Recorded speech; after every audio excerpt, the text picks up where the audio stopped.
continúan creciendo a un buen ritmo, al igual que las OIGs. En efecto, el volumen negociado de repos ascendió a 62.000 millones de pesos, mostrando una variación de 10%, y en el caso de las OIGs, los ingresos vienen creciendo a una tasa de 12%, con un volumen registrado un poco más de 100.000 millones de pesos.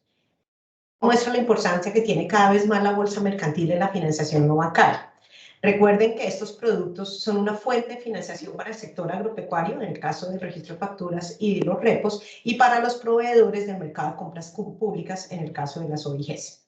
Ahora bien, este buen comportamiento de la financiación no bancaria se ve opacado por lo que nos está ocurriendo en el mercado de compras públicas. En primer lugar, las restricciones presupuestales de las entidades públicas han hecho que su demanda por acceder a la bolsa se haya disminuido. Pero tenemos una limitación aún mayor con la regulación que viene desde el Plan de Desarrollo y que se exacerbó con la expedición de un decreto al finalizar el primer trimestre de este año, que restringe a las entidades públicas a acceder a la bolsa mercantil. Tenemos el problema de que, a pesar de no tener argumentos técnicos, desde Colombia Compra Eficiente se vienen cerrando nuestras puertas. Estamos convencidos, y nos lo ratifica FEDesarrollo en el estudio que realizó, que este es un mercado que trae grandes beneficios a la contratación pública al ser transparente, seguro y eficiente. Esas son las 3 calificaciones que utiliza FEDesarrollo en su trabajo para nuestro mercado de compras públicas. Esto lo único que quiere decir es que tenemos un largo camino por recorrer para convencer a las autoridades de nuestras seguridades y de las bondades de nuestro mercado. Así, desafortunadamente, un mercado que llegó a tener negocios por casi o alrededor de 1.5 billones de pesos en el 2019, este año con grandes esfuerzos lograremos llegar a 1 billón de pesos. Y esto lo podemos ver con lo que nos pasó durante el primer semestre. El primer semestre de este año, en el mercado de compras públicas, se realizaron negociaciones por 491.000 millones de pesos, 17% menos de las que se hicieron en el periodo 2020. Por lo tanto, todo esto, más el hecho de que los ingresos por ser gestores del mercado de gas se reducen, se reducen frente también a lo que se recibió como gestores en el 2020, pero esto como resultado de la manera como se estructuró el nuevo gestor con el cual arrancamos a principios de este año, nos da como resultado que los ingresos operacionales acumulados para el primer semestre crecen a una tasa del 1% frente al primer semestre de 2020, frente a un crecimiento de ingresos operacionales del 2%. Este comportamiento no implica que la bolsa mercantil no siga siendo una empresa rentable. Por el contrario, digamos, el ROA en este momento tiene el ROE tiene un nivel del 15.4%, mientras que el ROA del 13%. En este sentido, hoy quiero volver a ratificarles nuestro compromiso con el crecimiento rentable de la bolsa. Seguimos trabajando en la optimización de gastos operacionales y en revisar la rentabilidad de cada línea de negocio para tomar las acciones necesarias por un lado, y por otro lado, en la profundización y desarrollo de nuevos mercados que contribuyan al desarrollo colombiano, al proveer, facilitar y administrar mercados eficientes y financiación no bancaria. Ya para terminar este saludo y para darle la palabra a Juan Camilo, quiero enviarles un mensaje. La bolsa mercantil tiene un potencial enorme para desarrollar nuevos productos. Estamos trabajando en sacar adelante el mecanismo de comercialización de energía y ya radicamos en la Superintendencia Financiera un reglamento para operar un mercado de instrumentos financieros, entre los que se encuentran facturas, pagarés o cualquier otro título o valor. Estamos convencidos de que la bolsa tiene mucho para ofrecer para la generación de mercados eficientes y transparentes y contribuir al desarrollo de este país.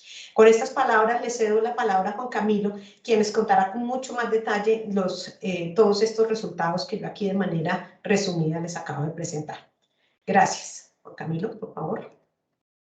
Bueno, muchas gracias, María Inés. Buenos días a todos.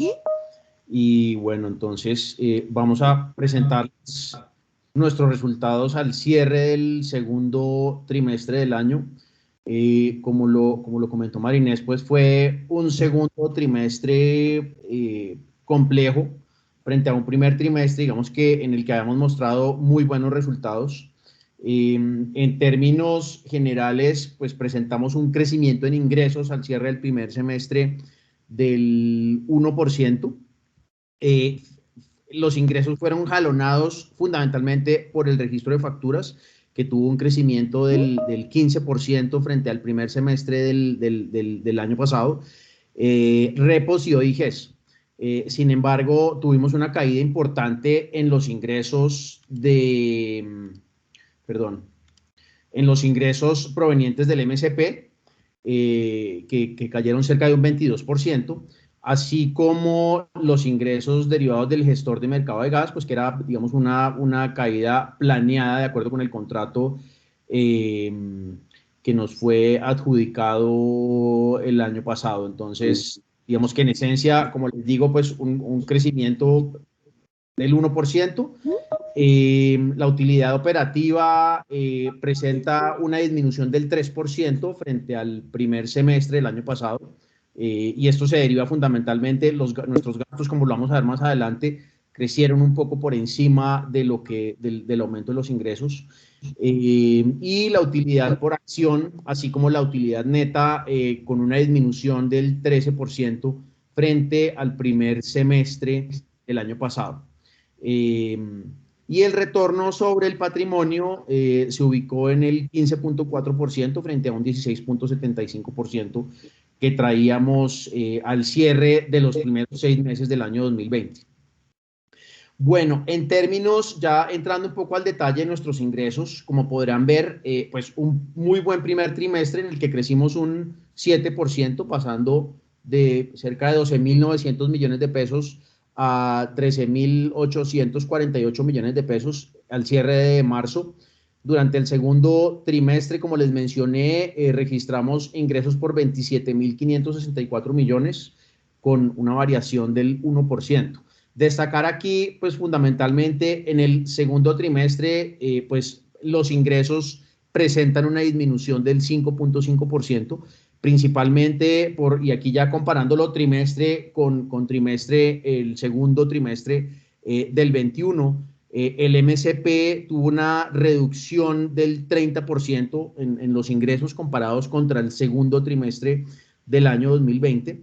Mientras que pues los demás productos sí tuvieron un desempeño favorable, como lo vamos a ver más adelante.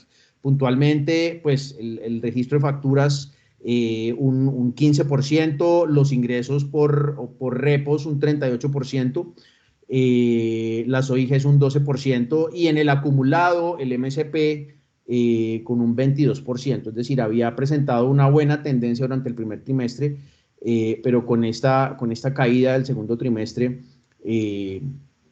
presentamos una disminución del 22% en los primeros 6 meses del año. En términos de gastos, como verán, pues una variación del 2%. Durante el primer semestre cerramos prácticamente en el mismo nivel de gastos del año 2020. Veníamos, digamos, con un control de gastos muy estricto y pues de hecho con algunos ahorros frente a nuestro plan durante los primeros 6 meses. Durante este periodo al cierre de junio, pues como les digo, 19.200 millones de pesos de gastos, en donde podemos destacar fundamentalmente una disminución en los gastos de personal del 2.5% frente al primer semestre del año 2020. Los gastos de personal representan cerca del 50% de nuestros gastos totales. Y el otro rubro importante en gastos son los gastos asociados a tecnología, que tuvieron una variación importante frente al año anterior, principalmente porque ya alcanzamos la cima de consumo de nuestro servicio de Amazon Web Services, en donde funcionan, digamos, toda nuestra plataforma tecnológica. Entonces, digamos que estos fueron como el rubro que más, digamos, impactó este movimiento de los gastos, pero como les digo, pues los gastos vienen controlados al cierre de junio. En términos de resultados, pues el EBITDA en línea, digamos, con el comportamiento de la utilidad operativa, tenemos una disminución del 3%, pasamos de 9.700 millones de pesos en el 2020 a 9.426, mientras que en los primeros 3 meses del año habíamos tenido un crecimiento del 26%. Y la utilidad neta disminuye un 13%, pasamos de 6.900 a 6.000 millones, y la utilidad neta, digamos que tiene un efecto adicional a los ingresos derivado del comportamiento del portafolio, Digamos que estos, sobre todo los últimos 4 meses, los mercados financieros han tenido un alto nivel de volatilidad. Y esto ha hecho, digamos que sobre todo el mes de mayo fue un mes complejo, los meses de abril y mayo fueron 2 meses bien difíciles en términos de valoración a precios de mercado del portafolio, y pues esto claramente nos generó un efecto pues que es contable, no son pérdidas realizadas, en el que la utilidad, pues como ven, presenta una disminución frente a los primeros 6 meses del 2020 del 13%. Bueno, entrando al detalle por producto, el registro de facturas, como les mencioné hace un momento, tenemos un 15% de crecimiento en los ingresos durante los primeros 6 meses del año, 18.230 millones frente a 15.800, mientras que en el volumen superamos ya los 20 billones de pesos frente a 17.3 billones de pesos que teníamos durante el primer semestre del año 2020.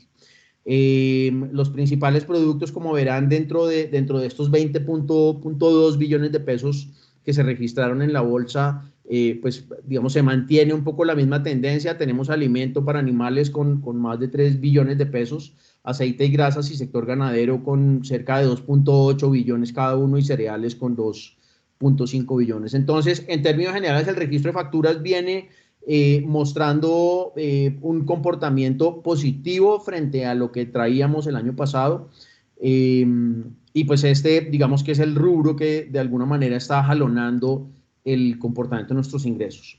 Los repos también tuvieron un comportamiento destacado. Tuvimos volúmenes negociados de 62.400 millones con una variación del 10% frente a los primeros 6 meses del año 2020. Tenemos el 67% del volumen negociado en 3 productos principales: arroz cáscara, que representa el 25%, azúcar blanco con el 23% y fibra de algodón con un 19%. Son entonces, como les digo, los 3 principales productos que representan un 67% del volumen, del volumen de operaciones en repos sobre CDM. En el MSP, como ya les comenté, pues una caída del 22% frente al primer semestre del año 2020. Pasamos de cerca de 6.200 millones en el año pasado a 4.838 millones este año, y el volumen pues cayó cerca de 100.000 millones de pesos, pasando de 594.000 millones a 490.000 millones de pesos. Y como les digo, pues solo durante el segundo trimestre se presentó una disminución del 30% frente a lo registrado en el segundo trimestre del año 2020. De resaltar, digamos, que se ha venido, digamos, a pesar de los desafíos regulatorios que hemos tenido en el MSP, pues se ha venido haciendo una gestión comercial bien importante en términos pues de profundizar el mercado en términos de clientes y de productos.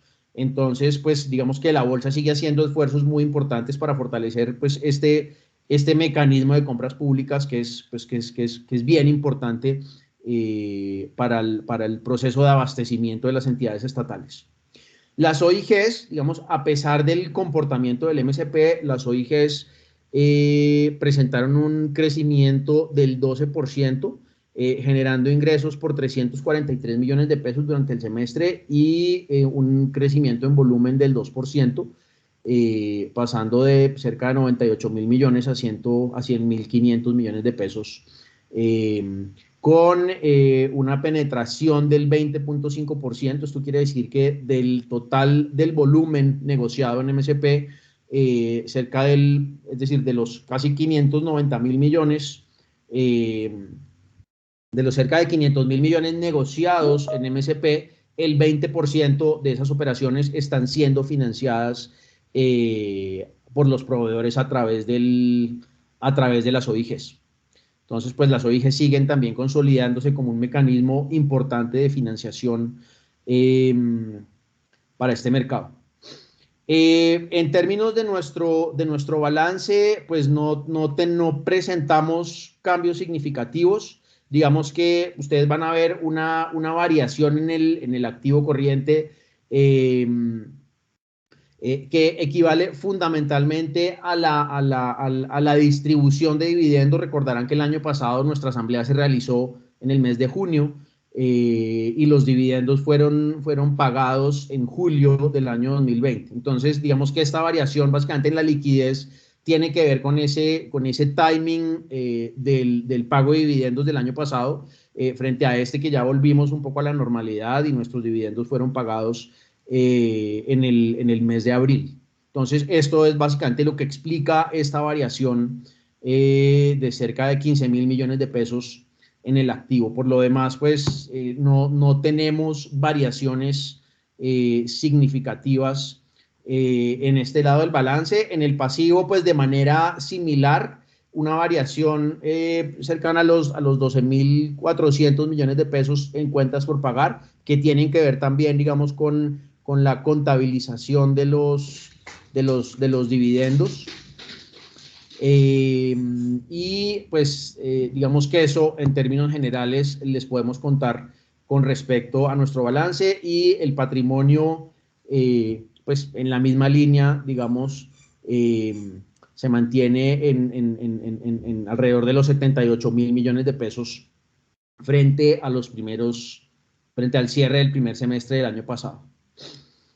Y finalmente, contarles un poco nuestros indicadores, pues que ya Marinés se refirió a algunos de ellos y pues seguimos, digamos, teniendo, a pesar de un trimestre desafiante, pues seguimos con un margen EBITDA por encima del 30%, 34.2% frente a 35% del año pasado, un margen neto del 22%, el margen operacional se ubicó en 30% y el ROE y ROA en 15.4% y 13% respectivamente. Bueno, con esto pues damos por finalizada la presentación de nuestros resultados y abrimos el espacio para preguntas. Muchas gracias, Juan Camilo. Por favor, quien tenga preguntas, lo invitamos a levantar la mano aquí en el aplicativo para poder encenderle el micrófono o también pueden dejarlas en el chat si tienen alguna duda.